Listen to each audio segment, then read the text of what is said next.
यांचा सत्कार पांगरीचे सरपंच रमेश काकडे।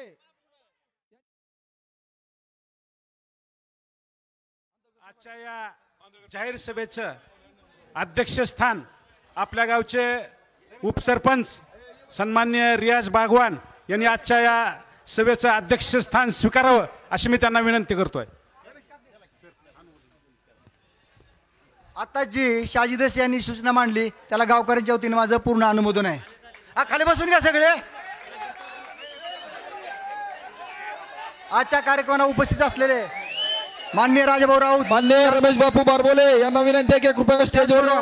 सुधीर बापू बारबोले, रमेश अण्णा पाटील नगराध्यक्ष त्यांचं स्वागत। माननीय आंधळकर यांना विनंती आहे की आपण कृपया आंधळकर साहेब आलेले आहेत, आंधळकर साहेबांचंही स्वागत करतो।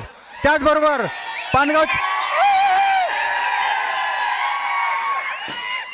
त्याचबरोबर आजीदादा गटाचे जालटे पाटील, सर्व कार्यकर्त्यांना विनंती आहे की कृपया जिथं जागा असेल तिथं खाली बसून घ्या, खाली बसून। त्याचबरोबर मागे लोक आहेत। बाबा कापसे यांचंही स्वागत। सीबीआयचे डॅशिंग अधिकारी आदरणीय भाऊसाहेब आंधळकर यांचंही व्यासपीठावर आगमन झालेलं आहे, तर टाळ्याच्या गजरात त्यांचं स्वागत करावं। या ठिकाणी भाऊसाहेब आंधळकर यांचा सत्कार पांगरीचे माजी सरपंच सतीश तात्या जाधव यांनी करावा अशी मी त्यांना विनंती करतो।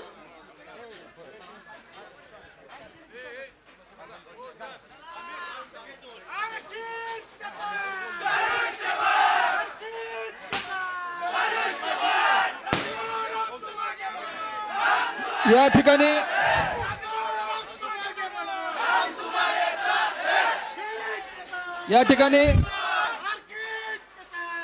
सर्व उपस्थित असलेल्या मान्यवरांचं पांगरी पंचकृषीच्या वतीने हार्दिक स्वागत। या ठिकाणी आपल्या बार्शी तालुक्याचे नगराध्यक्ष आदरणीय रमेश अण्णा पाटील यांचाही सत्कार या ठिकाणी करण्यात येत आहे आणि त्यांनी स्वीकारावा अशी मी त्यांना विनंती करतो। सत्कार करतील आदरणीय गराड सर। सन्मान्य सुधीर बापू बारबोले यांचा सत्कार धनंजय खवले यांनी करावा अशी मी त्यांना विनंती करतो।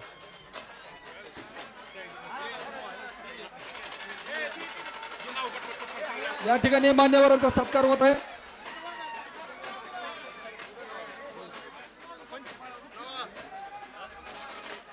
माननीय मोरे मेजर यांना विनंती आहे की कृपया सत्कार या पुढे घ्या।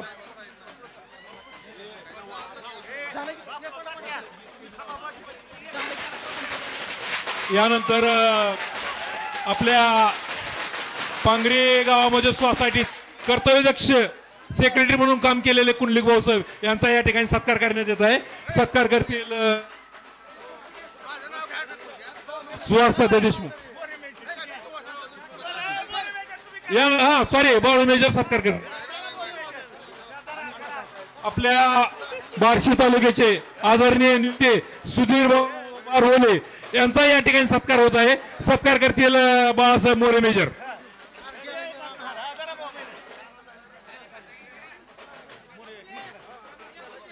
सुधीर बापू बारवले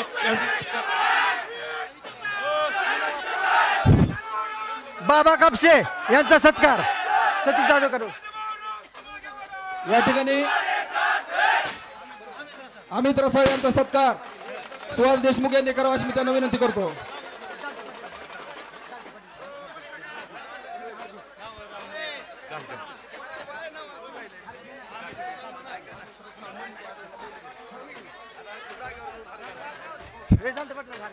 हॅलो, अजितदादा गटाचे बार्शी तालुक्याचे समन्वयक जालटे पाटील यांनी करावा अशी मी त्यांना विनंती करतो। सतीश जाधव करतील।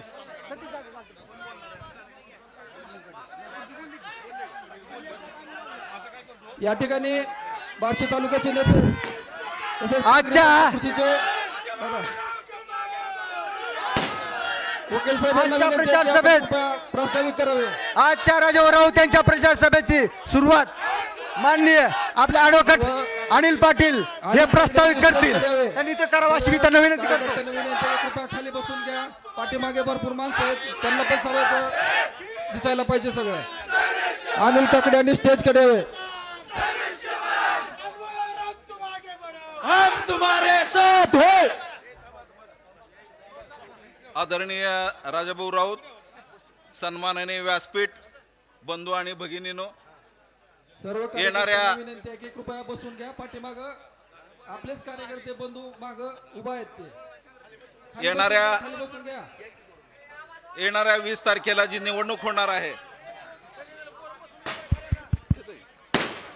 तारखेला जी निवडणूक होणार आहे, त्या निवडणुकीला आपण राजाभाऊंना प्रचंड मताने निवडून द्यावं अशा प्रकारची विनंती करण्यासाठी आम्ही या ठिकाणी आलो आहोत. मित्रांनो, निवडणुकीचं वातावरण अतिशय चांगल्या प्रकारचं झालेलं आहे. कुठलीही निवडणूक, लोकशाहीमध्ये कुठलीही निवडणूक असो, विकासावर चर्चा होणं गरजेचं असतं. कुठलीही निवडणूक असली तरी विकासावर चर्चा होणं गरजेचं असतं. आपल्याला निवडणूक आयोगानं आजच्या काळासाठी, आजच्या दिवसासाठी जो काही भाषण करण्यासाठी वेळ दिलेला आहे, तो पूर्ण वेळ राजाभाऊंनी या तालुक्यामध्ये जो काही विकास केला, 4000 कोटी रुपयाचा निधी खेचून आणला आणि कुठली कुठली कामं केलेली आहेत हे सांगण्यात माझा सगळा वेळ जाईल. पण मी आपला एवढा वेळ घेणार नाही. या पांगरी गावासाठी राजाभाऊंनी अतिशय उत्तम प्रकारच्या योजना देऊन या गावाचा कायापालट करण्याचा प्रयत्न केलेला आहे. जवळपास 100 कोटी रुपये आमच्या गावाला राजाभाऊंनी दिले. मित्रांनो, आपल्याला खरं पण वाटणार नाही, 65 कोटी रुपयाचं आमच्या गावामध्ये एक हॉस्पिटल आहे जुनं, 0 पेशंट झाले होते, आज 350 ओपीडी आमच्या गावातली आहे. त्याच्यामुळे राजाभाऊंना लक्षात आलं की इथं नवीन इमारत पाहिजे, म्हणून 30 खाटाच्या हॉस्पिटल ऐवजी आता 100 खाटाचं हॉस्पिटल, ट्रामा युनिट दिलं. एवढंच नाही तर पोलीस स्टेशनची आपण इमारत बघा, अतिशय देखणी अशी इमारत, बांधकाम पूर्ण झालेलं आहे तिचं. अशा प्रकारच्या अनेक योजना, सभागृह गावातले असतील, गावातले रस्ते असतील. उन्हाळ्याच्या काळामध्ये आमच्या गावामध्ये बार्शीला जसं नळाचं पाणी अतिशय उत्तम येतं, तशा प्रकारचा प्रयत्न आम्ही गावकऱ्यांना दिलं आणि कुठल्याही प्रकारची आज तागायत गावकऱ्यांची तक्रार नाही. लाईट असेल, गटार स्वच्छता असेल किंवा पाणी पुरवठा असेल, ह्या अतिशय आवश्यक अशा गोष्टी पांगरी गावासाठी दिल्या. बार्शीचं जर सांगायचं म्हणलं तर माझा खूप वेळ जाईल, मी आपला फार वेळ घेणार नाही. गेली 1985 पासून बार्शी कोर्टात वकिली व्यवसायाचं मी काम करतो. 85 पासून मी ऐकत होतो की आमचं जे कोर्ट आहे त्याची नवीन इमारत होणार आहे. 85 पासून जवळपास 30-40 वर्ष झालं मी तेच ऐकत होतो. परंतु राजाभाऊ ज्यावेळेस त्यांच्या आणि मुख्यमंत्र्यांचे संबंध जवळचे आले, त्यावेळी मुख्यमंत्र्यांकडून त्यांनी अतिशय चांगल्या प्रकारचं 120 कोटी रुपयाची नवीन इमारत कोर्टासाठी चालू केली. तिचं भूमिपूजन झालं. आज आपण कुणीही गाडेगाव रस्त्याला गेलात तर तुम्हाला ते देखणी इमारत तिथं दिसेल. तिचं बांधकाम सुरू झालेलं आहे. शिवसृष्टी असेल. एवढंच नाही तर अगोदरच्या लोकांनी, अगोदरच्या सत्ताधाऱ्यांनी आपल्या मार्केट कमिटीमध्ये काय उद्योग केले हे आपल्याला सर्वांना माहिती आहे. मित्रांनो, आज मार्केट कमिटीमध्ये जावा, जी शेतकऱ्याची लक्ष्मी त्या ठिकाणी आहे, त्या ठिकाणी राजाभाऊच्या मार्गदर्शनाखाली अतिशय देखणी अशी मार्केट कमिटी केली. तिथले रस्ते बघा, गटारे बघा, झाडं लावलेली बघा, किंवा आत्ताचं सध्याचं तिथलं वातावरण बघा. या निमित्तानं बोलत असताना मी आपणाला असं सांगेन की अतिशय चांगलं काम करणारा माणूस जर असेल तर आपण सर्वांनी त्या माणसाच्या पाठीमागे उभं राहणं गरजेचं आहे. या तालुक्याचा सर्वांगीण विकास करायचा जर असेल तर आपल्याला राजाभाऊलाच मतं द्यावी लागतील. आपण उपसा जलसिंचनची योजना असेल किंवा नवीन पाणी पुरवठा बार्शीकरासाठी केलेला असेल, मुख्यमंत्र्यांच्या सभेला आपण बरेच जण होतो. मुख्यमंत्र्यांनी त्यावेळी राजाभाऊंनी ज्या ज्या मागण्या मांडल्या त्या मंजूर झाल्या असं त्यांना सांगितलं. हे कशाचं द्योतक आहे? तर मित्रांनो, राजाभाऊला मंत्रिमंडळातून अतिशय चांगल्या प्रकारची संधी मिळणार आहे. त्यामुळे आपल्याला यावेळी मागे राहता कामा नये. आपण या भागातून अतिशय चांगल्या प्रकारची मतं द्यावीत अशा प्रकारची मी आपल्याला विनंती करतो आणि माझं प्रास्ताविक थांबवतो. जय हिंद, जय महाराष्ट्र. अभिनंदन वकील साहेब. जणू काय या तालुक्याचा कायापालट इतक्या झोकून राजभूनी करायचं नियोजन केलेलं आहे आणि खरंच आपल्या नेत्याचं काम आपण स्तुती करावी एवढं कमी आहे.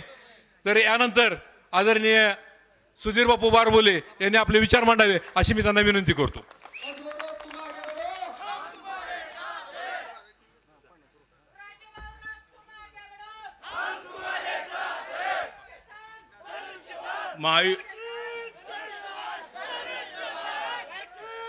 महायुतीचे उमेदवार आपल्या सर्वांचे लाडके माननीय राजाभाऊ राऊत, उपस्थित स्टेजवर सर्व नेते मंडळी, वेळ कमी असल्यामुळे मी सगळ्यांची नावं घेत नाही.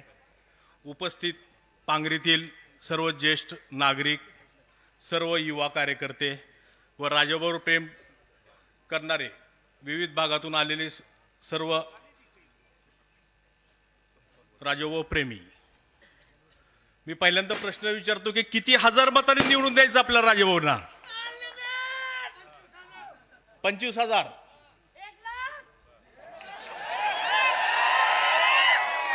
एवढा प्रचंड उत्साह बघून 25,000 आपण क्रॉस केलं हे निश्चित.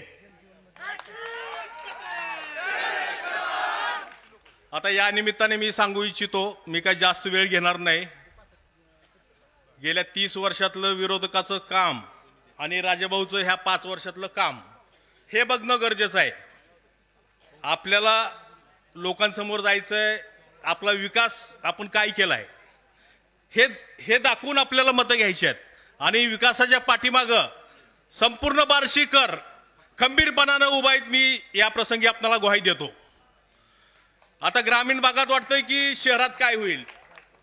शहर आम्ही 5 ते 10 हजारांनी प्लस गेलेलो आहोत. तुम्ही निश्चिंत राहा, मी जबाबदारीनं बोलतोय. आता विरोधक म्हणतायत, मी एका सभेत ऐकलं की लाडकी बहीण योजनेचे पैसे काय खिशातून दिले काय. अरे तुमच्याकडे 2.5 वर्ष सत्ता होती त्यावेळेस तर तुम्हाला कुठून खिशातून कोण मागत होतं? द्यायला पाहिजे होते ना. खिशातून फक्त खिशातून देणारा नेता म्हणजे फक्त राजाभाऊ राऊत आहे.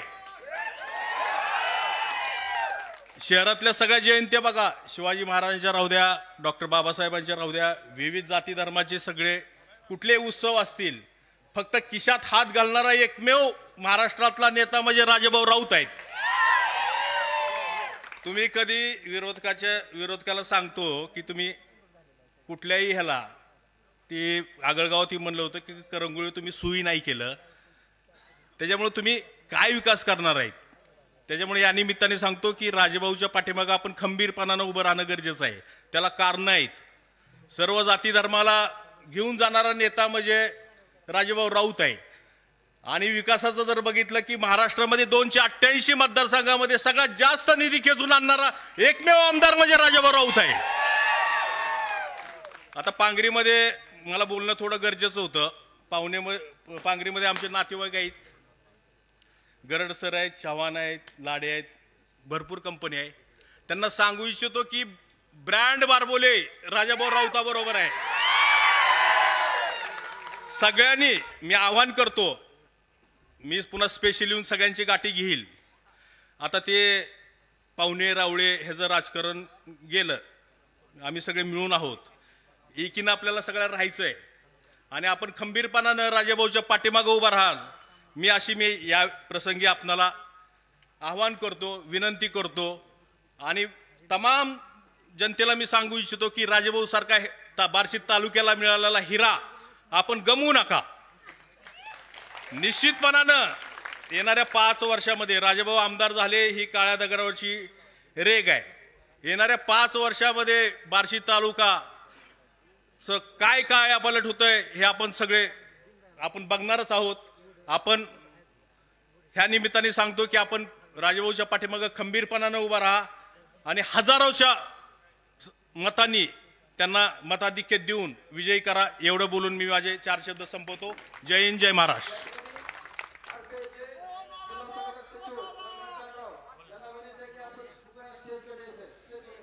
अभिनंदन बापू, अतिशय साध्या सुंदर भाषेत तुम्ही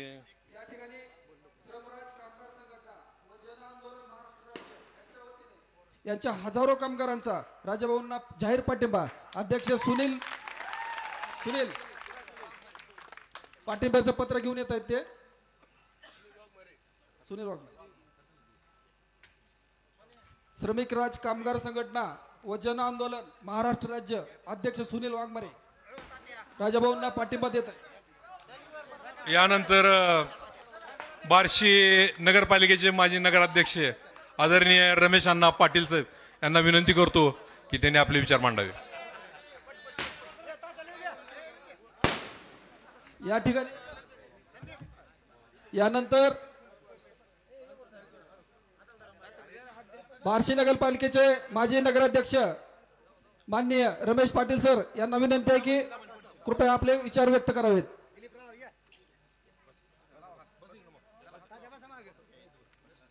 या ठिकाणी रंगनाथ तात्या जानराव यांचाही सत्कार माननीय आमदार राजभाऊ राऊत यांच्या हस्ते होत आहे.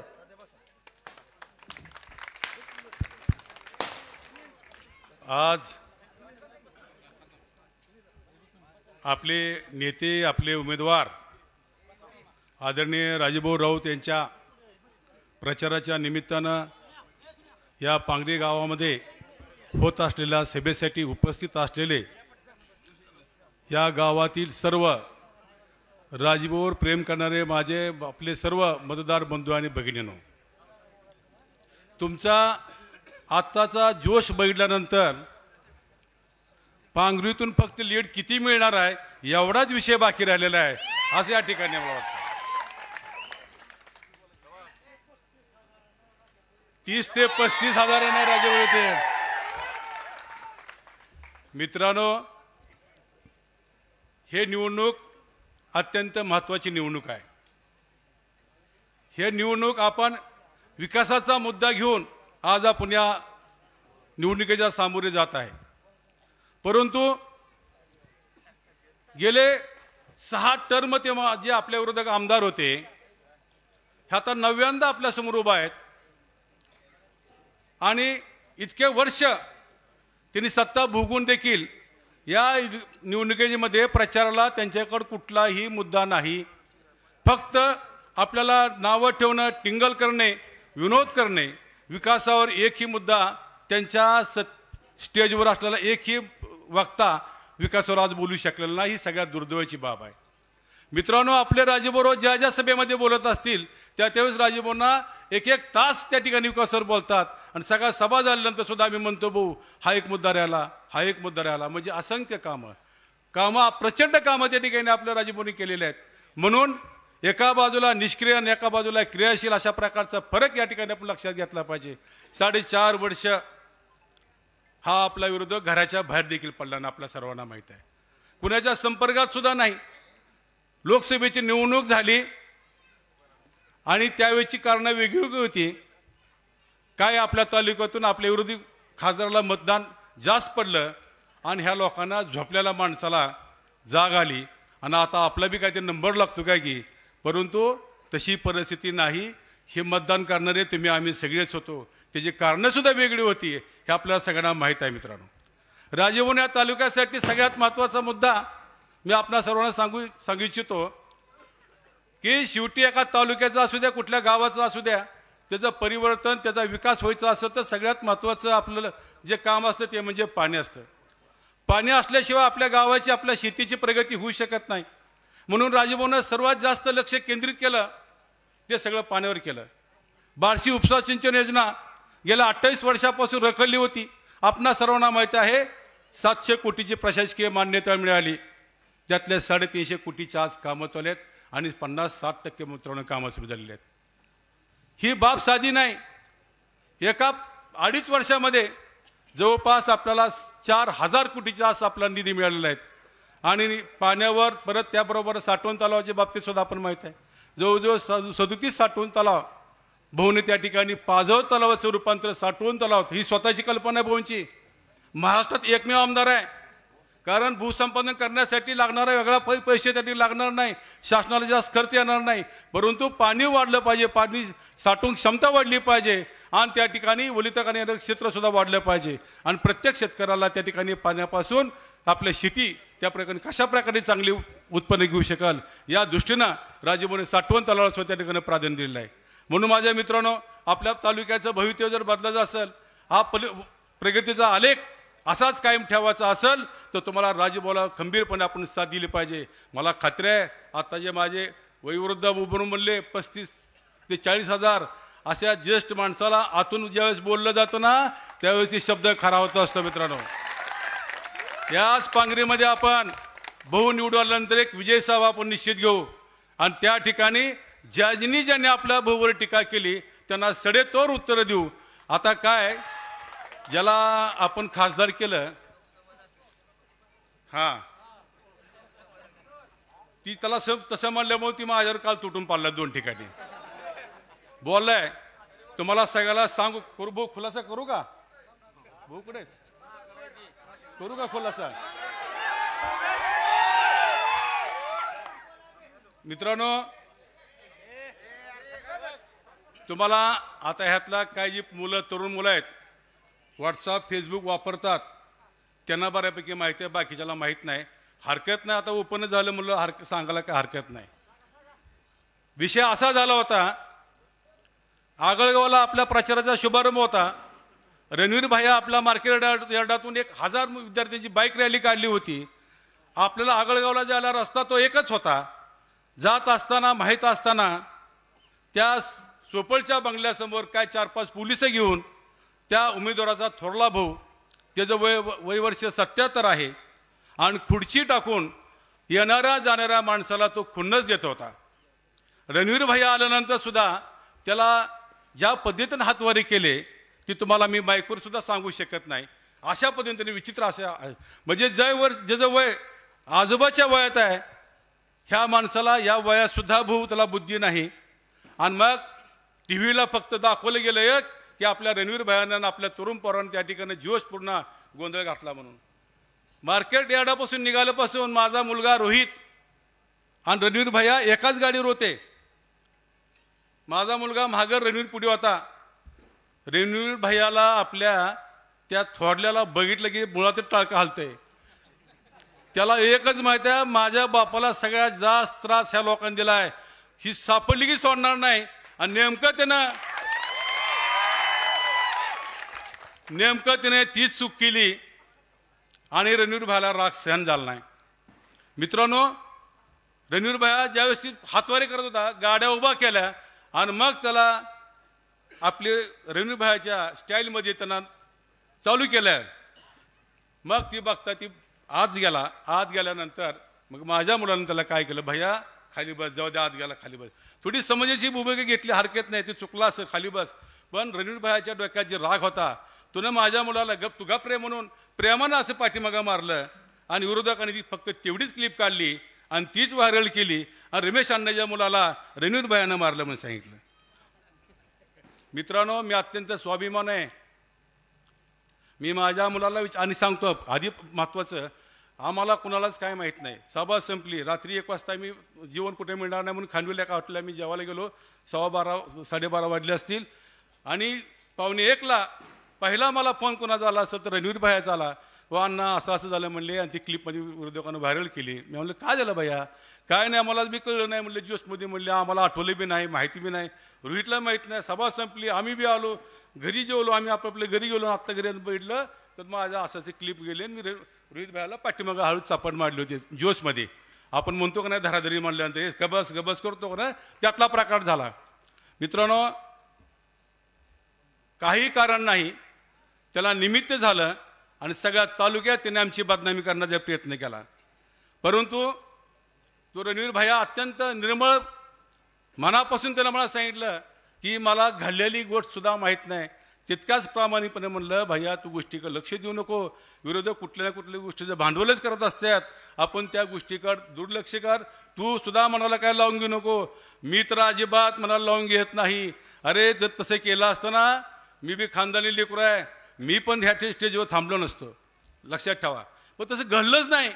पण विरोधक किती खालच्या पातळीवर जाऊन आरोप करतात हे तुम्हाला सांगायचं. आता येताना मला कोणतरी म्हणलं, मला अण्णा तुमचे काय मुलाची किरकिर झाली का?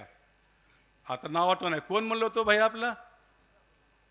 आता मला एक जण म्हणलं होते, काय झालं का म्हणून. असो, तर अशा पद्धतीने हे विरोधक कुठल्याही टोकाला जाऊन आपल्यामध्ये मतभेद करण्याची तयारी असते, करत असतात. आपण या गोष्टीकडे कुणीही जर लक्ष देऊ नका. आणि शेवटचं एकच सांगतो, आपला नेता फक्त विकास आणि विकास याच गोष्टीवर लक्ष केंद्रित आहे. आपल्या तालुक्याचा विकास करण्यासाठी आपण सर्वांनी राजूभाईचे हात बळकट केले पाहिजे.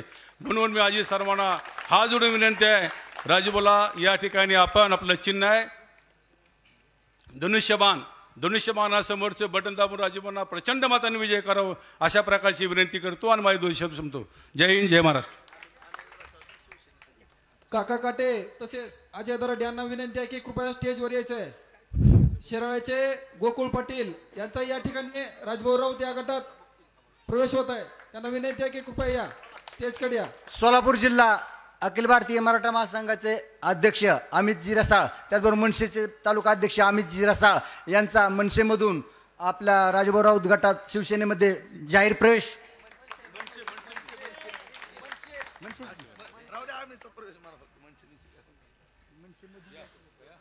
आदरणीय अमित भाई रसाळ यांचा मनसेमधून राजभाऊ राऊत गटामध्ये म्हणजेच आपल्या शिवसेनेमध्ये जाहीर प्रवेश होत आहे। राजभाऊ राऊत तुम आगे बढ़ो। सर्वांनी टाळ्या वाजवून करा। अरे खींच के तोन, खींच के तोन।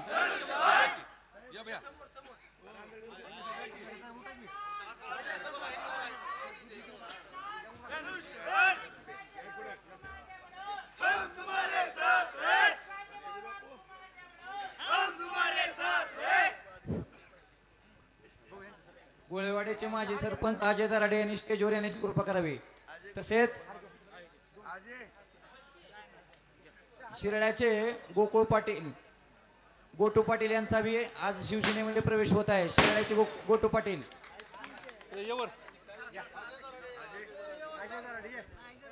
गोळेवाडीचे सरपंच अजय दराडे यांचाही सत्कार राजभाऊ राऊत यांच्या हस्ते होत आहे।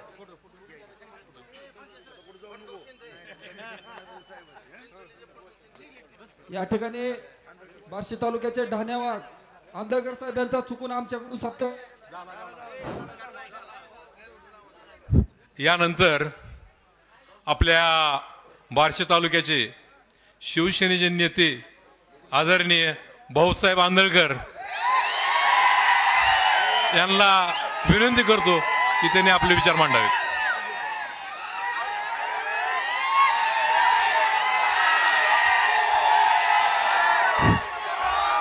अरे खींच के तोन, खींच के तोन।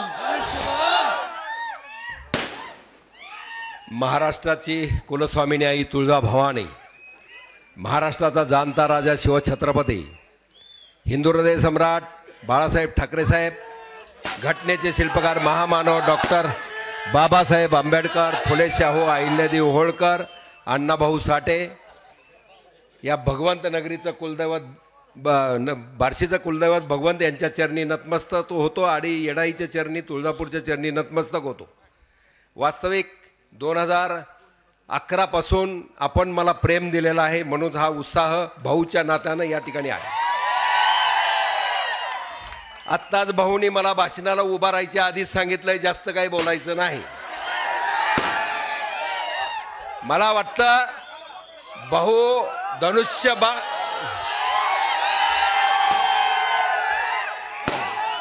धनुष्यबाण खींच के तान धनुष्यबाण जे म्हणताय त्या पद्धतीनं या ठिकाणी राजाभाऊ राऊत यांना प्रचंड मतानं विजयी करा। पहिली जाहीर सभा याच ठिकाणी आपण घेऊ, विजयी जाहीर सभा या ठिकाणी घेऊ आणि त्या सभेमध्ये काय धुवायचं ती धुत बसतो, काळजी करायचं काय कारण।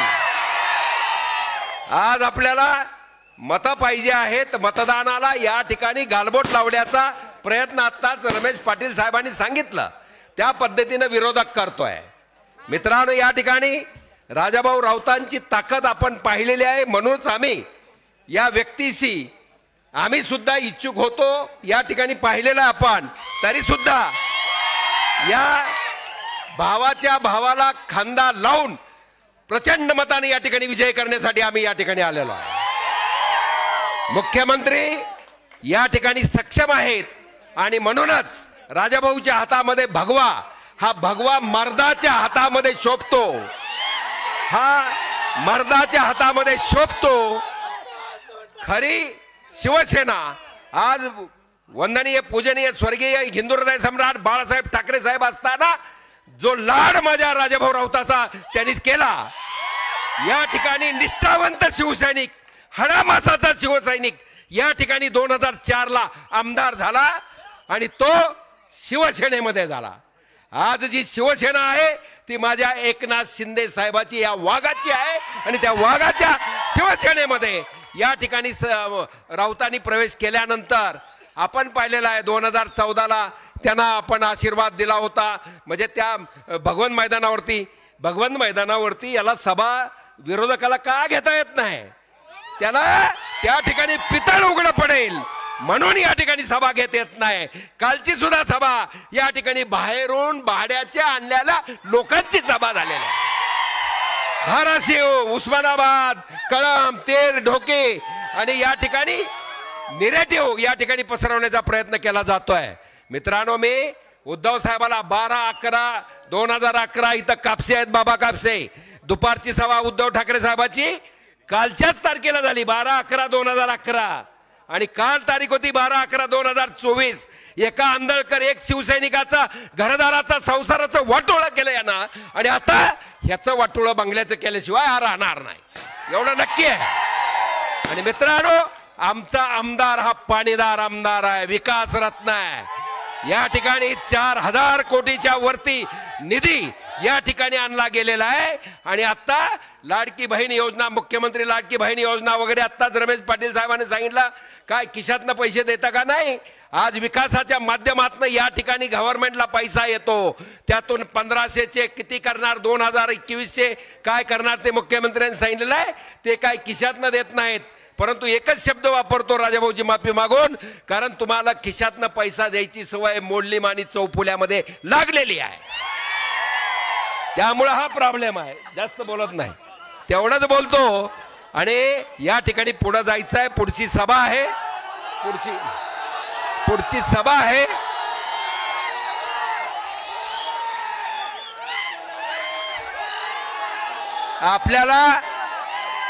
आपल्याला कुठल्याही परिस्थितीमध्ये विक्रमी मता राजाभाऊ राऊत यांना मिळाली पाहिजे आणि त्यांना मंत्रिपदावरती आपल्याला पाहायचं आहे. या दृष्टिकोनातून या ठिकाणी पाहायचं आहे. आणि मग या ठिकाणी बार्शीचा जो सर्वांगीण विकास हा केला जाणार आहे तो भाऊच्या माध्यमातून. आम्ही भाऊला आणि तुमच्या तमाम जनतेला आज सांगतोय, मी खासदारकीला तुमच्याकडे उभा होतो पण तुम्ही काय मतं दिली नाही मला माहिती आहे. कारण मी जर हे आत्ताच भाऊ बरोबर आलो तर पहिलाच आलो असतो तर परिणाम वेगळा झाला असता. बरोबर आहे का? ते धाडस तुमच्या ह्या सुपुत्राने या ठिकाणी दाखवलं. आणि आजच तुमच्या देखत सांगतोय, यापुढे मी आमदारकी काय लढवणार नाही. भाऊनं मला काय करायचंय ते ठरवलेलं आहे, त्यामुळे काळजी करण्याचं इथं कारण नाही आहे, एवढंच सांगतो. आणि भाऊच्या खांद्याला जमीन हिकलली, तिकडे काय होईल ते होईल, आता मी काय कुठं जाणार नाही. कारण मी शिवसेनेमध्येच आहे, माझं रक्त शिवसेनेचं आहे. आणि त्यामुळं भाऊच्या खांद्याला खांदा लावून आयुष्यभर काम करण्याचं ठरवलेलं आहे. त्यामुळे राजाभाऊचा विजय निश्चित आहे, एवढंच सांगतो आणि थांबतो. या ठिकाणी शिवमुद्रा ग्रुप बाजारपेठ पांगरी या सर्व सदस्यांचा राजभाऊ राऊत गटात प्रवेश होत आहे. जोरदार टाळ्या आपण स्वागत करू त्यांचं. आपल्या पांगरीचे बाबा खबाले आपल्या शिवसेनेमध्ये जाहीर प्रवेश करीत आहेत. तरी सर्व राजभाऊ राऊत तुम आगे बढो. या ठिकाणी शिवमुद्रा ग्रुप बाजारपेठ पांगरी अध्यक्ष बाबासाहेब खबाले त्यांच्या 25 कार्यकर्त्यांसह आपल्या शिवसेनेमध्ये प्रवेश करत आहेत. त्यांचं स्वागत. त्यांनी व्यासपीठावर यायचंय. राजभाऊ राऊत भाऊनी त्यांचा हार घालून सत्कार करावा अशी मी त्यांना विनंती करतो. जैनुभाई बागवान यांचाही सत्कार. माननीय आमदार राजभाऊ राऊत, जैनुभाई शेख यांचा सत्कार माननीय आमदार राजभाऊ राऊत यांच्या हस्ते होत आहे.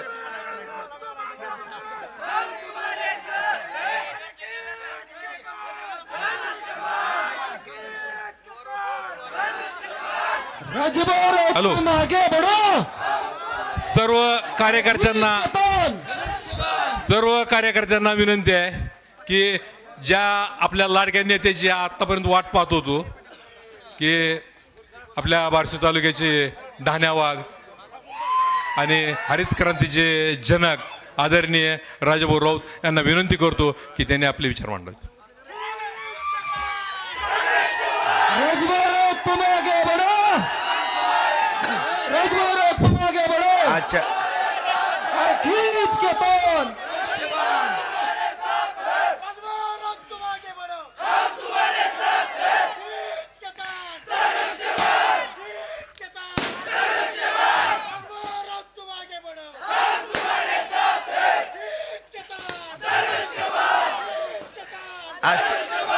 आजच्या या पांगरीतील आपल्या जाहीर सभेच्या विधानसभेच्या या जाहीर सभेच्या कार्यक्रमाचे अध्यक्ष आपले पांगरीचे बागवान सर्व सन्माननीय, आता व्यासपीठ सगळी नावं, आता कमी बॉल आणि जास्त रन काढायचे मित्रांनो नेहमीसारखंच. परत आता कारीला सभा आहे आणि बार्शीत परत बैठक आहेत, कारण आपल्याला पण माहीत आहे की निवडणुका म्हणले की वेळ थोडा कमीच असतो. त्यामुळं आता या ठिकाणी आंधळकर साहेबाला पण मी उठतानाच नम्रतेची विनंती केली, साहेब जरा थोडं शिस्तीत. आणि आपली विजयाची सभा आपण ह्या ठिकाणी घेऊ. काय बोलायचं आणि काय करायचं त्या ठिकाणी ठरवू. आज या ठिकाणी अरे अरे अरे बंद पोळलं का अरे लावू नका, शाळेतले नका उडू. फटाकडी पडली असेल तरी विजवायचं काम करा. पोळलं का कोणाला? हा हा. आणि सर्वांनी खाली बसून घेण्याची विनंती आहे. उपस्थित सर्व वडीलधारी मंडळी, तरुण मित्र बांधवांनो, माझे सर्व उपस्थित शेतकरी बांधव, या भागातील सर्व मतदार बंधू भगिनी, घराघरातून ऐकणाऱ्या माझ्या सर्व माता भगिनी, आज बांधवांनो या ठिकाणी या विधानसभेच्या निवडणुकीच्या निमित्तानं होत असलेल्या या जाहीर सभेला आपण सगळेजण या ठिकाणी मोठ्या संख्येनं उपस्थित राहिला त्याबद्दल सुरुवातीला सर्वांना धन्यवाद देतो. सगळ्यांचे मनपूर्वक या ठिकाणी आभार व्यक्त करतो बांधवांनो, कारण आज ही निवडणूक खऱ्या अर्थानं आपल्या बार्शी तालुक्याचं भवितव्य ठरविणारी निवडणूक आहे. कारण आपल्या सर्वांनाच माहीत आहे की आपण या बार्शी तालुक्यामध्ये आता प्रत्येक लहान थोरांना, माता भगिनींना, ज्येष्ठ नागरिकांना सर्वांना जर विचारलं तर निश्चितपणानं सगळ्यांच्या चेहऱ्यावरती फार मोठा आनंद या बार्शी तालुक्यामध्ये या झालेल्या 5 वर्षातल्या विकास कामाच्या माध्यमातून या ठिकाणी होतो. कारण आपण प्रत्येक गाव असेल, शहर असेल, वैराग भाग असेल, या सगळ्याच्या सगळ्या भागामध्ये अत्यंत नियोजनबद्ध चांगल्या पद्धतीनं काम करण्याचा बांधवांनी या ठिकाणी प्रयत्न केलेला आहे. या पांगरी गावामध्ये सुद्धा गेल्या वेळेस ही ग्रामपंचायत होती, संजय अण्णा पाटील त्यावेळेस जिल्हा परिषदेचे सदस्य होते. त्याचबरोबर या ठिकाणी आपल्या माळीताई सभापती होत्या बांधवांनो, गरड सर होते. प्रत्येक वेळेस या ठिकाणी आपले पदाधिकारी बगाडे सर होते. सगळी या ठिकाणी जी मंडळी आपली काम करत होती, अनिल पाटलांच्या किंवा गरड सर, ही सगळे भराडे सर, शाजी, सगळे बॉडी, सुहास, रामभाऊ लाडे, सतीश, ही सगळी मंडळी किंवा गावातील सर्व सगळ्यांच्या विचारानं, विश्वासात सगळ्यांना घेऊन या ठिकाणी आपण चांगल्या पद्धतीने कामं केली. आज पांगरीमध्ये मला एक उडवू नका म्हणून, ए उडवू नका, कोणाचं डोक्यात लागेल. माझं पण डोकं फुटलं होतं एकदा 11 टाके पण. उडवू नका आदली. आज या ठिकाणी कुठं लागेल कोण, आज या ठिकाणी आपल्या सर्वांनाच माहीत आहे बांधवांनो की जवळपास पांगरीला सुद्धा आज आपल्या जलजीवन मिशन योजना, पूर्वीची योजना, सगळे रस्ते, त्याचबरोबर पोलीस स्टेशन, हॉस्पिटल, सगळा जर हिशोब केला तर जवळपास 100 कोटी कशाला म्हणतात विचार करा तुम्ही. आज एवढ्या मोठ्या प्रमाणामध्ये आज आपण या ठिकाणी कामं करू शकलो.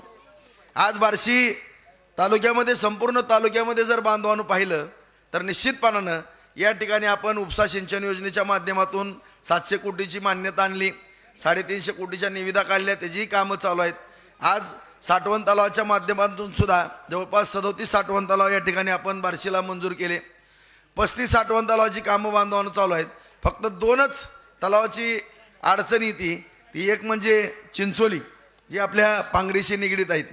आज या ठिकाणी बाकीचे सगळे साठवण तलाव या ठिकाणी अत्यंत चांगल्या पद्धतीची कामं झालेली आहेत. त्यापैकी आपल्या जवळच्याच गावाला पाहिलं तर पांढरीचा सुद्धा साठवण तलाव आपला पूर्ण झालेला आहे. त्याचं सुद्धा पाणी आपण उन्हाळ्यामध्ये पांगरीला या ठिकाणी पिण्याकरता आणण्याचा या ठिकाणी प्रयत्न केला, आणलंही. आणि अशा रीतीनं येणाऱ्या पावसाळ्यामध्ये हे सगळेचे सगळे साठवण तलाव पूर्ण होणार आहेत. नागझरी भोगावतीवरचे 18 किटीवेर म्हणजे कोल्हापूर पद्धतीचे बंधारे, त्याचबरोबर आपल्या घोरवड्यावरती 8 बंधारे, जलयुक्त शिवारमधून केलेली कामं, या सगळ्या माध्यमातून तुम्हाला मी आवर्जून सांगू इच्छितो माझ्या शेतकरी बांधवांना की माझ्याकडनं लिहून घ्या मित्रांनो, येणाऱ्या 8 महिने ते 1 वर्षाच्या आत जवळपास 50,000 एकर जमीन आपण आपल्या तालुक्यातली बागायत करणार आहोत.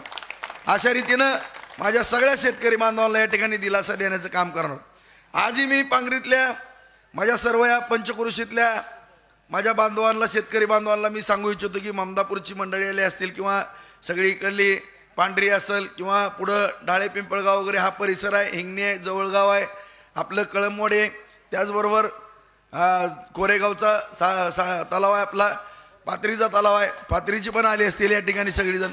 सगळ्यांना जबाबदारीने वाक्य वापरतो मित्रांनो की 23 TMC पाणी हे उजनीचं पाणी मराठवाड्याला जाणार आहे आणि मराठवाड्याला जात असताना ती चोराळखळीवरनं पाणी जाणार आहे आणि ते पाणी लवकरात लवकर सगळे मराठवाड्यातले आमदार बंधू भगिनींना एकत्र घेऊन सातत्यानं आपल्या सगळ्यालाच माहिती आहे की केंद्र सरकार आपलं आहे आणि राज्य सरकार सुद्धा 3 दिवस झाला आपण सर्वे पाहत असलात तर त्या ठिकाणी सुद्धा 165च्या पुढं जागा आपल्या या ठिकाणी दाखवल्या जातात. सर्वेमध्ये सगळ्या 165 आणि येणाऱ्या 8 दिवसामध्ये माझ्या माहितीप्रमाणे आणखीन 15-20 जागा वाढायची शक्यता नाकारता येत नाही. म्हणजे 180 ते 190च्या पुढं जागा आपल्या या ठिकाणी महायुतीच्या येणार आहेत आणि त्या माध्यमातून तुमच्या आशीर्वादानं आणि त्यामध्ये आपल्या बार्शीचा सुद्धा प्रथम क्रमांकाने त्या ठिकाणी नंबर आहे मित्रांनो आणि कुठलीही आता काळजी करण्याचं कारण राहिलं आणि त्यावेळेस ज्यावेळेस ही पाणी जाणार आहे मी जबाबदारीने बोलतो असं माझ्या विरोधकांनी पण बोलावं. कारण या ठिकाणी आता आपल्याला सगळ्यांना मोठा उत्साह आला होता साहेबांच्या भाषणाच्या वेळेस, परंतु सगळ्याची इच्छा असते बांधवांनो की विरोधकावरती टीका करावी. कारण मी पाठीमागं सुद्धा हात जोडून सांगितलं होतं की कुणी कुणावरती टीका करू नका, विकास कामावरती तुम्ही बोला. मी त्या विचारानं चाललेलो, परंतु विनाकारण मला आगळगावमध्ये बोलले. आता अण्णांनी सांगितलं की कालच्या सभेमध्ये सुद्धा काही कारण नसताना तुम्ही टीका करण्याचा तुम्हाला नैतिक अधिकार नाही. माझ्या विरोधकाला सांगू इच्छितो तुम्ही विकास कामावरती का बोलत नाहीत. या तालुक्यामध्ये आपण काय केलंय, 25-30 वर्षे एका आपल्या पिढीला बर्बाद केलंय. नव्या पिढीसमोर आपण काय आदर्श ठेवणार आहोत किंवा आपण या तालुक्याच्या उपजीविकेची साधनं कुठली निर्माण करणार आहेत ह्याबद्दल तुम्ही बोला. आज विनाकारण ह्याहून झालं त्याहून झालं ह्या गोष्टी तुम्ही तिसरीगड विषय नेण्याचं कुठलंही कारण नाही. आज मी उद्या त्यांची कधीतरी सभा होईल या पांगरीमध्ये, आज मी या ठिकाणी बोलून जातो मित्रांनो. एवढंच म्हणा की ज्यावेळेस चोराखळीवरनं पाणी इकडे जाणार आहे त्यावेळेस तुमच्यामध्ये हिंमत आहे का ती पाणी खाली वळवून आणायची या ठिकाणी, एवढंच विचार. कारण जेवढं अवघडातलं अवघड काम आहे तेवढं मी करू शकतो. आज मी साठवण तलावाच्या बाबतीमध्ये सुद्धा चिंचोलीचे काय बांधव आले असतील, आलेत का? सगळ्यांना मी हात जोडून सांगतो मित्रांनो तुम्ही काळजी करू नका. त्या चिंचोलीचा साठवण तलावाला सुद्धा मीच त्या ठिकाणी फडणवीस साहेब होते, राम शिंदे साहेब होते, त्यावेळेस 5 साठवण तलाव मी मंजूर करून आणले. तुम्हाला मान्य आहे?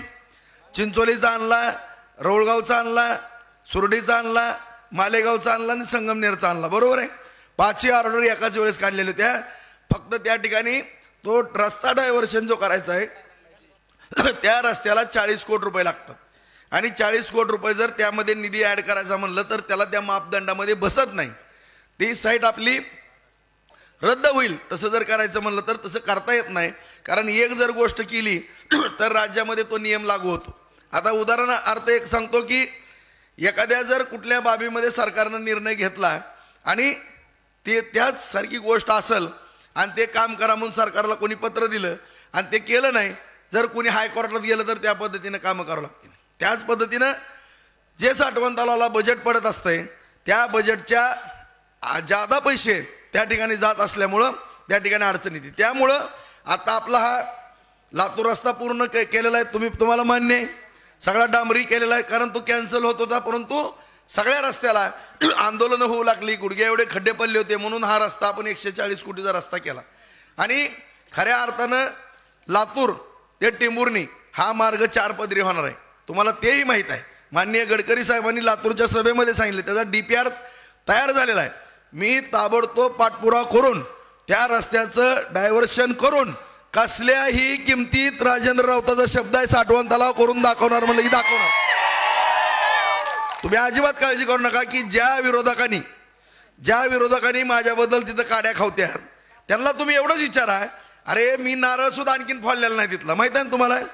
ती अधीक्षक अभियंता आले होते तिथं, गडबड करायला लागले, हातात नारळ घेतली होती, नारळ फोडा. मी म्हणलं नाही, मला माहित आहे तिथं टेक्निकल काय अडचण आहे, ती अडचण दूर झाल्याशिवाय मी नारळ फोडणार नाही. आणि तुम्हाला मी सांगतो ज्या दिवशी मी नारळ येऊन फोडल त्याच्यात 2 ते 2.5 महिन्याच्या आत ती साठवण तलाव पूर्ण करून दे, एवढा शब्द या ठिकाणी. सगळी रात्रंदिवस यंत्रणा तिथं लावा. मी सुद्धा आठवड्यातनं 2दा त्या कामावर येऊन जाईल, एवढा जिद्दीचा माणूस मी आहे. त्यामुळं त्या साठवण तलावाच्या बाबतीमध्ये सुद्धा काळजी करू नका, कारण या ठिकाणी मी जबाबदारीने बोलतो. या ठिकाणी माझ्या सर्व शेतकरी बांधवांनो, जवळपास 250च्याहून अधिक साईट या बार्शी तालुक्यामध्ये साठवण तलावाचे आहेत. कारण आपल्याला उजनीचं जे पाणी येणार आहे ते पाणी त्या उपळाई वगैरे त्या परिसरामध्ये बार्शीच्या कडेनं येते, आणि ज्या गावाला पाणी जाऊ शकत नाही त्या गावाला आपल्याला साठवण तलावाशिवाय पर्याय नाही. आज पांगरीला सुद्धा 2 साईट आहेत, मी माहिती घेतलेली आहे. त्या पांगरीतल्या माझ्या सर्व शेतकरी बांधवांना सांगू इच्छितो की दोन्हीच्या दोन्ही पाझर तलावाचं साठवण तलावामध्ये मी रूपांतर करणार आहे. कारण त्या दिवशीच माननीय मुख्यमंत्री साहेबाला मी विनंती केली, साहेब काही करा परंतु 101 साठवण तलाव मला या ठिकाणी मिळालेच पाहिजे. त्यांना वाटलं 101 कोटी रुपयाचा निधी मागतो काय की, 101 कोटी रुपये दिले म्हणले राजेंद्र. 101 कोटी रुपये नाही म्हणलं साहेब, 900 ते 1000 कोटी रुपये लागतात म्हणलं याला. अरे बापरे म्हणले, ती शेतकऱ्याचं काम आहे ना, राजेंद्र दिले म्हणले. आणि अशा पद्धतीनं आज आपण 4000 कोटीच्या पुढं आज या ठिकाणी निधी आणू शकलो मित्र. आज या ठिकाणचा आपला हा लातूर रस्ता केला, सोलापूर रोड केला, उस्मानाबाद रस्ता आपण त्या ठिकाणी केलेला आहे. आई तुळजाभवानीला जाणारा 250 कोटीचा रस्ता आपण मंजूर केला, त्याचं काम चालू झालेलं आहे त्या ठिकाणी.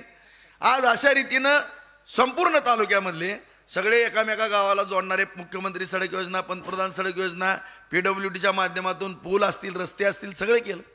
आज या ठिकाणी काय राहिले असतील तेही ताबडतोब आपण या ठिकाणी करू. बार्शी शहरामध्ये संपूर्ण शहरामधले हुडकून कामं काढावं लागतात. आज तिथला सुद्धा Solapur road, Alipur road, Upalai road, 422 road, Paranda road, 10 Pimpalgaon road, Agalgaon road सगळेच केले. आणि ह्यांच्या दारातला रस्ता सुद्धा केलेला विकास दिसत नाही. म्हणजे आता किती दुर्दैव आहे मला सांगा, तो सुद्धा रस्ता आपल्याला करावा लागला. आणि अशा पद्धतीनं बागा त्या ठिकाणी छानपैकी केल्या. आज त्या ठिकाणी वकील साहेबांनी मला सांगितलं की कोर्टाच्या इमारतीच्या कामाला सुद्धा सुरुवात झाली, की 25 वर्षापासूनचं प्रलंबित काम होतं. आज बार्शीला सुद्धा उपजिल्हा रुग्णालय आपण त्या ठिकाणी काम चालू आहे, 50% काम पूर्ण झालेलं आहे. त्या ठिकाणी 30 क्वाटेचं हॉस्पिटल होतं, आपण 100 क्वाटेचं मंजुरी आणली, त्याचं काम चालू आहे. 25 जणांचा स्टाफ होता त्या ठिकाणी, आता आपण 125 लोकांचा स्टाफ मंजूर करून घेतलेला आहे. 25 डॉक्टरांची टीम आहे त्या ठिकाणी, तज्ज्ञ डॉक्टरांची टीम. आज मी जबाबदारीने या ठिकाणी बोलतो की आपल्या गोरगरिबांना कुठलंही ऑपरेशन किंवा उपचार करायचे म्हणलं तर मोठ्या प्रमाणामध्ये त्या ठिकाणी पैसे खर्च करावे लागतात. परंतु आदरणीय डॉक्टर कर्मवीर मामासाहेब जगदाळे साहेब यांनी, जगदाळे मामानी एक हॉस्पिटल उभा केलं. आज ते आपलं हॉस्पिटल म्हणून सगळ्यांना वाटतं. परंतु आज तुम्ही त्या ठिकाणी जाऊन बघा, तुम्हाला मी जबाबदारीने एक शब्द देतो, भविष्य काळामध्ये MRIची मशीन असेल, तिथं CT स्कॅनची मशीन असेल, एक्सरे असेल, सगळ्या चाचण्या असतील, 1 रुपयाचा सुद्धा तुम्हाला खर्च येणार नाही. अशा पद्धतीचं हॉस्पिटल आपण त्या ठिकाणी बांधायला. इतकं सुंदर हॉस्पिटल, जसं सिव्हिल हॉस्पिटल आहे त्याच्यापेक्षा आपण चांगल्या पद्धतीचं त्या ठिकाणी उपचार त्या ठिकाणी होणार आहेत. कारण माझं स्वतःचं लक्ष त्या ठिकाणी असणार आहे. स्वतः दर आठवड्यातनं एकदा जाऊन त्या ठिकाणी पाहणी मी करणार आहे. आणि अशा रीतीनं हॉस्पिटलच्या बाबतीमध्ये असेल, कोर्टाचा विषय असेल बांधवांनो, आज आपण बार्शीमध्ये पाहताय एक त्या आपल्या छत्रपती शिवरायांचं जे आदर्श आपण राजांना मानतो त्यांची सुद्धा शिवसृष्टी त्या ठिकाणी केली. रोज 500-500 जण जाऊन त्या ठिकाणी फोटो घेतात. आज त्या ठिकाणी आपल्या सर्व सैनिकांच्या जीवावरती जे बॉर्डरवरती आपले सैनिक लढतात, युद्धामध्ये शहीद झाले, आज अतिरेक्यांकडनं शहीद झाले, त्यांची एक आठवण म्हणून आपण आपल्या सैनिकांचं शहीद स्मारक सुद्धा त्या ठिकाणी सुंदर असं त्या ठिकाणी आपल्या सगळ्या तरुण पिढीला आदर्श डोळ्यासमोर ठेवण्याकरता त्या ठिकाणी बांधलेलं आहे. आज बुद्धविहाराच्या बाबतीमध्ये सुद्धा नागपूरच्या रंगाजी कुठे गेले, हे बुद्धविहार सुद्धा इतकं सुंदर आणि देखणं आहे. त्याचं डिझाईन तुम्हाला मी मागं पाहिलं असेल सगळ्यांनी. 1 एकर 10 गुंठे जागा आपण त्या ठिकाणी 422ला दिली मित्रांनो. त्या ठिकाणी गार्डन आणि बुद्धविहार जे डॉक्टर बाबासाहेब आंबेडकरांनी या ठिकाणी बौद्ध धर्म त्या ठिकाणी आपण स्वीकारलं. आणि गौतम बुद्धांची सगळी आदर्श डोळ्यासमोर ठेवून त्यांनी शांततेच्या मार्गानं त्या ठिकाणी जे गौतम बुद्धांचं धोरण होतं ते धोरण त्यांनी ठेवकारलं. आणि डॉक्टर बाबासाहेब आंबेडकरांचं जे स्वप्न होतं किंवा बुद्धविहारांच्या बाबतीमध्ये आपण त्या ठिकाणी एक चांगल्या पद्धतीचा निर्णय घेतला. आज मुस्लिम बांधवांना सुद्धा मी सांगू इच्छितो या गावातले, आज तुम्हाला पण माहीत असेल, आज आमचे शेठ त्या ठिकाणी बसल्यात काटेगावचे, नायकवाडी म्हणून तुमच्या गावचेच आहेत शेठ. नायकवाडींचा ईदगाह म्हणून त्या ठिकाणी वरती होता, फार मोठं प्रश्न होतं, त्यांनी ईदगाह त्या ठिकाणी केला. त्या ठिकाणी सुन्नी आणि तबलीग वाद सातत्यानं व्हायचा. गेली 30-40 वर्ष झालं भांडणं होती. ईद आली की भांडणं असायची, मोहम्मद पैगंबरांची जयंती आली की भांडण असायची. कधी या लोकप्रतिनिधीला वाटलं नाही ती भांडण सोडवावं किंवा मिटवावं. सातत्यानं आमच्या पुढे हा विषय यायचा. माझ्या डोक्यात विचार येत होता की आपण ह्याच्यावरती काही ना काही मार्ग काढणं गरजेचं आहे. 422ला 1 एकर जागा त्या ठिकाणी दिली, नवीन ईदगाह बांधून दिला. दोन्हीच्या दोन्ही सुखी आहेत. तुम्हाला सांगतो कोणाचाही तंटा नाही, भांडण नाही, काही नाही. अशा रीतीनं प्रत्येक समाज बांधवाला, बार्शीतले जेवढे समाज बांधव आहेत, लिंगायत समाज असतील, लिंगायत माळी, लिंगायत कुष्टी, सगळे जेवढे घिसाडी समाज बांधव आहे, खटिक समाज बांधव आहेत, माळी समाज बांधव आहे, धनगर समाज बांधव आहे, वंजारी समाज बांधव आहेत, मुस्लिम सगळे, बागवान असतील, आतार असतील, तांबुळी असतील, जेवढेही मराठा मंदिर असेल त्या ठिकाणी सगळे, जेवढे बुद्धविहारची दुरुस्ती केली बार्शीची, वैरागची, जेवढे 80% अधिक वैदू समाजासहित सगळ्या समाजांना त्या ठिकाणी 10 गुंठे 20 गुंठे बुरुड समाज असेल सगळ्यांना जागा आणि सभागृह बांधून दिली. आज त्या ठिकाणी प्रशस्त असं त्या ठिकाणी सगळ्यांचं राहणीमान झालेलं आहे. कारण गोरगरिबांच्या घरी कुणी पाहुणे आले, छोटा मोठा कार्यक्रम असला बांधवानं करणं शक्य होत नाही, त्यामुळे ती कामं त्या ठिकाणी करून दिली. प्रत्येक समाजाचं त्या ठिकाणी हित जोपासण्याचं काम त्या ठिकाणी केलं. आज बार्शी शहरामधले सगळ्या गार्डन केल्या. बार्शी शहराला 296 कोटीची पाणी पुरवठ्याची योजना आणली, त्याचं 50% काम पूर्ण झालंय. जॅकवेलचं उजनी धरणातलं काम पूर्ण झालेलं आहे. वैरागला 38 कोटीची योजना त्या ठिकाणी पाणी पुरवठ्यात दिली आणि आपल्या सगळ्या ग्रामीण भागाला 150 कोटीच्या योजना जवळपास 107 गावाला त्यात पांगरी सहित जल जीवन मिशनच्या माध्यमातून दिल्या. अशा रीतीनं शेतीचं पाणी असेल, पिण्याचं पाणी असेल, रस्ते असतील, दळणवळण असेल, आपले सौंदर्याचे काय विषय असतील, प्रत्येक आरोग्याचा विषय असेल, क्रीडांगण म्हणून आपण भगवत मैदान बांधलं. 43 कोटीला आपण 422ला त्या ठिकाणी मान्यता आणलेली. मित्रांनो, अशा रीतीनं सर्व स्तरावरती आपण आज विकास करतो. आज MIDCच्या बाबतीमध्ये सुद्धा गाताच्या वाडीला जाऊन बघा. नारायण राणे साहेब उद्योगमंत्री होते त्यावेळी ती जागा आपण ताब्यात घेतली. त्याच्यानंतर 10 वर्ष काही झालं नाही. 9ला आणि 14ला माझा पराभव झाला. 10 वर्षात काही झालं नाही. परंतु आता त्या ठिकाणी 2-5 युमीचे ट्रान्सफर, त्याचे सबस्टेशन बनवले, नगरपालिकेनं पाणी दिले, सगळे कारखाने उभा लागलेले आहेत. तुम्ही जाऊन बघा तिला. सगळ्या 4 ते 5 हजार तरुणांना त्या ठिकाणी रोजगार मिळणार आहे. आज त्या ठिकाणी 600 एकरची MIDC होती, परंतु 135 एकरच्या जागा आपल्याला पुढे घेता येईल नाही. कारण शेतकरी बांधवांनी मला सांगितलं की भाऊ आता आमची जागा घेऊ नका.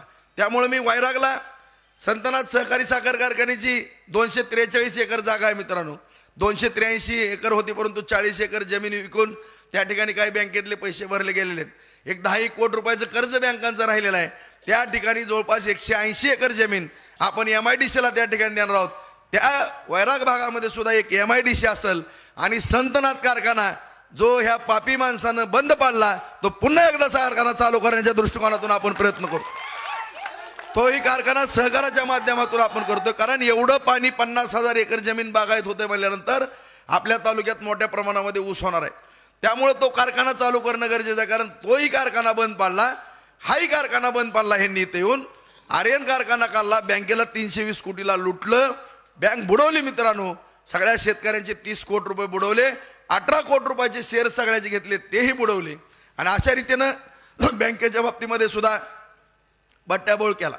बाजार समितीच्या बाबतीमध्ये 30 घटना घडली आणि अशा चुकीच्या पद्धतीने या ठिकाणी कामकाज करायचं. परंतु त्या सगळ्या चुका दुरुस्त करण्याचं आपण काम केलं. आज बाजार समिती तुम्ही जाऊन बघा कशा पद्धतीने बाजार समिती सुंदर चालवतं. आपण पहिलं 2 कोटी रुपयाच्या वरती उत्पन्न नव्हतं, परंतु पहिल्या वर्षी रणवीर चेअरमन झाला, 7 कोटी आलं, दुसऱ्या वर्षी 8 कोटी आलं, तिसऱ्या 4थ्या 5व्या वर्षी 12 कोटी रुपये आले आणि आता 6व्या वर्षी 13 कोटी रुपयाचं उत्पन्न आलं. कशाच्या जीवावर आलं मला सांगा तुम्ही. आज त्या ठिकाणी रस्ते, गटारी, दिवाबत्ती, सौर ऊर्जा, वेअरहाऊस, कोल्ड स्टोरेज, जनावरांचा बाजार सगळं केलं आपण त्या ठिकाणी. एवढी सगळी कामं करून सुद्धा 15 कोटी रुपयाची FD शिल्लक आहे. तिथे पहिली काही सुद्धा शिल्लक नव्हती. कामगाराच्या पगारी त्या ठिकाणी होत नव्हत्या, संतनाच्या पगारी ह्यांनी कधी केलेल्या नाहीत. आज अशा परिस्थितीमधून आज आपण ती बाजार समिती इतक्या ताकदीनं केली. जवळपास 20 ज्वारीच्या मिला चालू झाल्या, जवळपास आता 20-22 कडबा कुट्टे आहेत. डाळ मिल बंद पडलेल्या नवीन 5 डाळ मिल तयार झाल्या बार्शीमध्ये.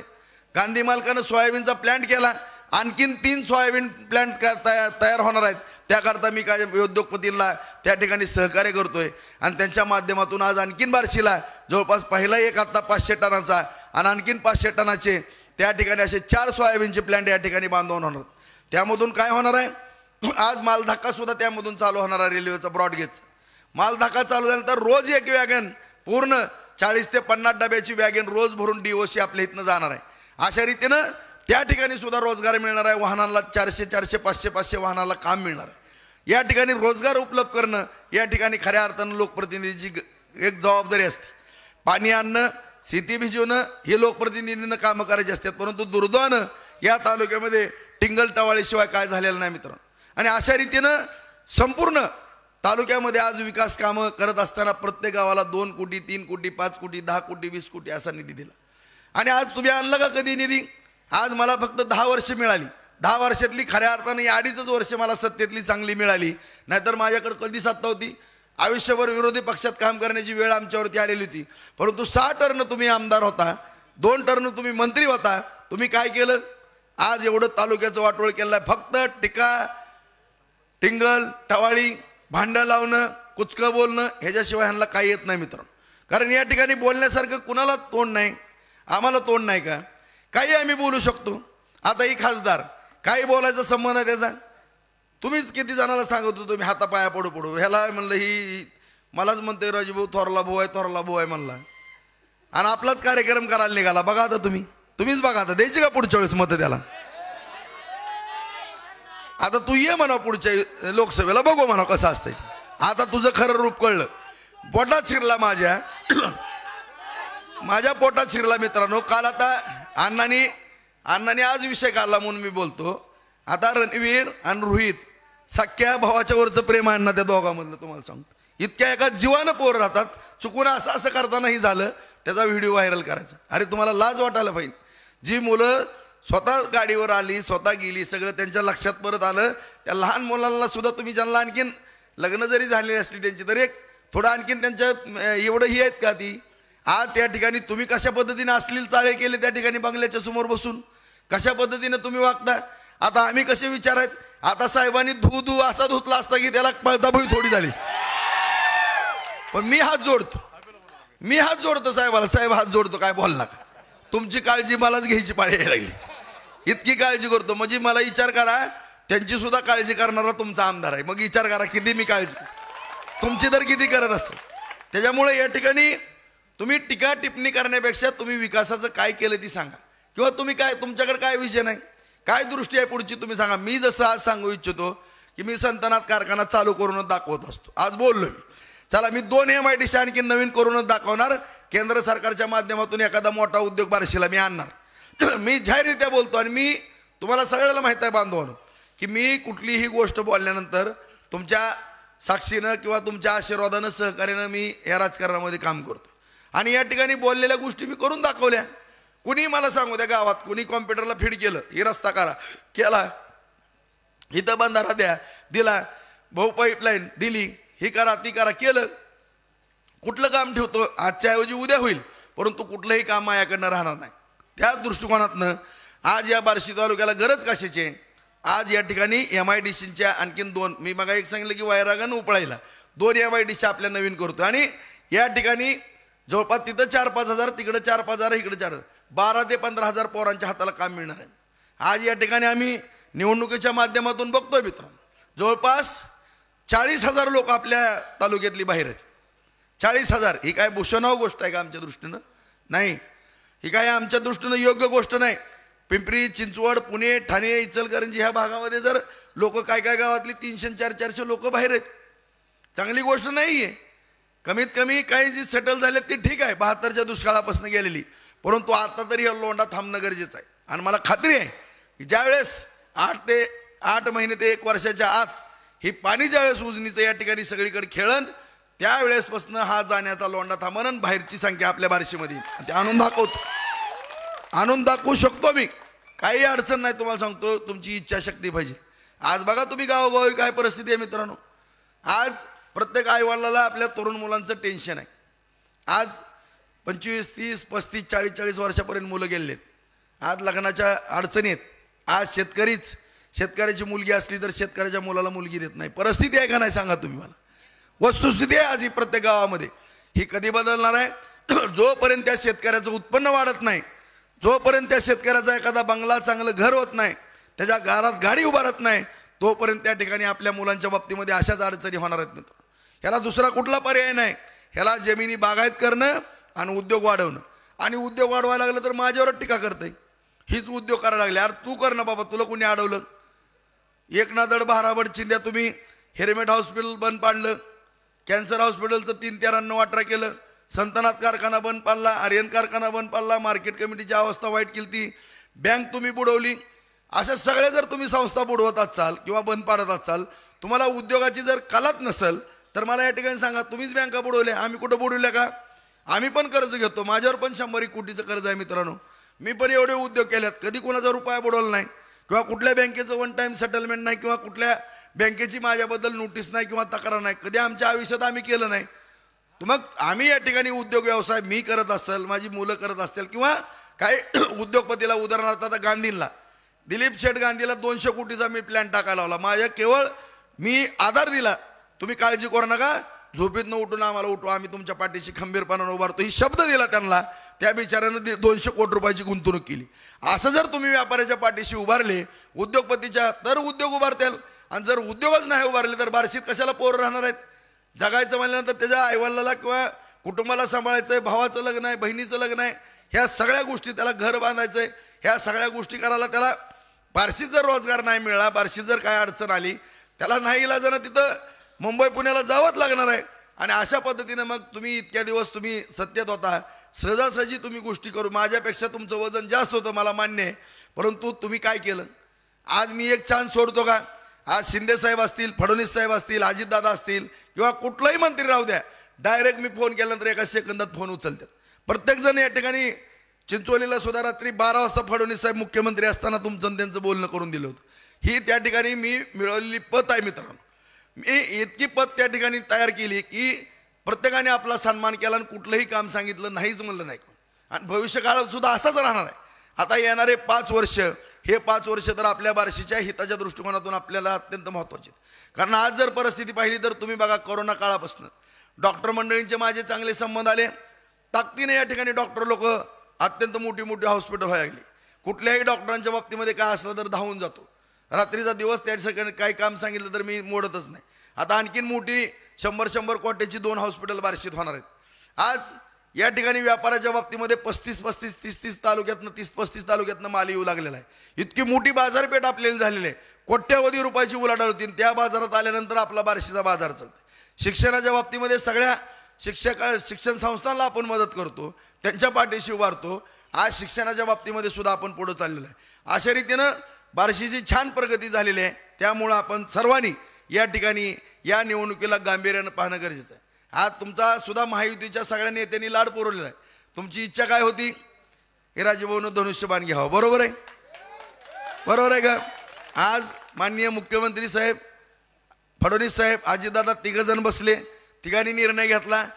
बार्शीतल्या जनतेला काय आवडतं म्हणले? धनुष्यबाण. ठीक आहे, राजभाऊला धनुष्यबाण चिन्ह द्या. दिलं ना? मग आता सगळी जबाबदारी तुमची आहे मित्र. कारण या ठिकाणी सरकार सुद्धा आपल्या पाठीशी ताकदी नाही. कुठल्या बाबतीत सरकारनं आपल्याला मदत केली नाही सांगा बरं? आज मुलींना मोफत शिक्षण आहे, SCBCच्या माध्यमातून मराठा मुलांना मोफत शिक्षण केलं आहे. आज वीज बिल माफ केलेले आहे, आपल्याला वीज बिल भरायचं नाही आता इथनं पुढं. आज या ठिकाणी मुख्यमंत्री लाडली बहीण योजना या ठिकाणी केलेलं आहे. आता 1,500चं 2100 करणार आहेत. ज्येष्ठ नागरिकांना सुद्धा या ठिकाणी 1,500चं 2100 रुपये करणार आहेत. आज पीक विमा सुद्धा आपण 1 रुपयामध्ये भरतो. आज आपल्याला जेवढं नुकसान झालेलं आपलं, मग सततचा पाऊस असेल, अतिवृष्टी असेल, दुष्काळ असेल किंवा पीक विम्याच्या बाबतीमध्ये असेल किंवा फळबागांचं अनुदान, तुम्ही 5 वर्षातली पासबुक बघा. 5 वर्षामध्ये सगळ्या शेतकऱ्यांच्या अकाउंटवर किती पैसे आले का नाहीत? ह्याच्या अगोदर कधी आले का? आणले का? ह्यांनी पळापळी केली का? मग एवढं सरकार आपल्या ताकदीनिशी आपल्या पाठीमागे उभं आहे. कधी कुठल्या अडचणी येऊन देत नाही. आणि आज जाहीरनाम्यामध्ये सुद्धा महायुतीच्या या सरकार येणारच आहे. काळ्या दगडावरची भगवी रेख आहे मित्रांनो. आणि हे सरकार येत असताना माझ्या सगळ्या शेतकऱ्यांची जी इच्छा होती की एक वेळ कर्ज माफ व्हावं, ती सुद्धा इच्छा तुमची पूर्ण होणार आहे. त्यामुळं हे सरकार येणं अत्यंत गरजेचं आहे. कारण विरोधक टीका करतात, ह्यांच्याजवळ पैसे नाहीत, त्यांच्या जानेवारीला योजना बंद होणार आहेत. अरे मग पैसे नाहीत तर तुम्ही काय कशाला विधानसभेला उभारला? तुम्ही निवडून आल्यावर काय तुम्हाला मंत्रालय झाडायला जायचं का तिथं? काय संबंध काय मला सांगा बरं ह्यांचा? मग सरकारजवळ भरपूर पैसा आहे, आपला देश सक्षम आहे, देशाची 5व्या नंबरला अर्थव्यवस्था आहे, जगामध्ये सगळ्यात स्ट्रॉंग असलेला देश आहे. आज निर्यात आयातीमध्ये प्रचंड आज आपल्या देशाकडे पैसा होऊ लागलेला आहे. त्यामुळे एवढा मोठा विकास या ठिकाणी होतोय. त्यामुळे विरोधकाच्या कुठल्याही भूलथापाला बांधवांनो बळी पडू नका. आपल्या तालुक्याचा विकास, आपल्या तालुक्यातली हरित क्रांती, औद्योगिक क्रांती करण्याकरता सगळ्यांनी फक्त 8 दिवस तुम्ही या ठिकाणी तालुक्याकरता द्या. 8 दिवस. परत 23 तारखेचा निकाल लागल्यापासून मी आणि माझी जबाबदारी सगळी तालुका कसा छानपैकी करायचा ही सगळी जबाबदारी मी स्वीकारतो. तुम्ही निवांत आपले आपले उद्योग बघत असा. कुणी कुठलीही काळजी या ठिकाणी करू नका एवढी या ठिकाणी नम्रतेची विनंती करतो. बोलण्यासारखं भरपूर असतं मित्रांनो, तुम्हाला पण ऐकू वाटतंय, परंतु वेळ कमी आहे. पुढची सभा असल्यामुळं माझे 2 शब्द या ठिकाणी संपवतो. जय हिंद, जय महाराष्ट्र.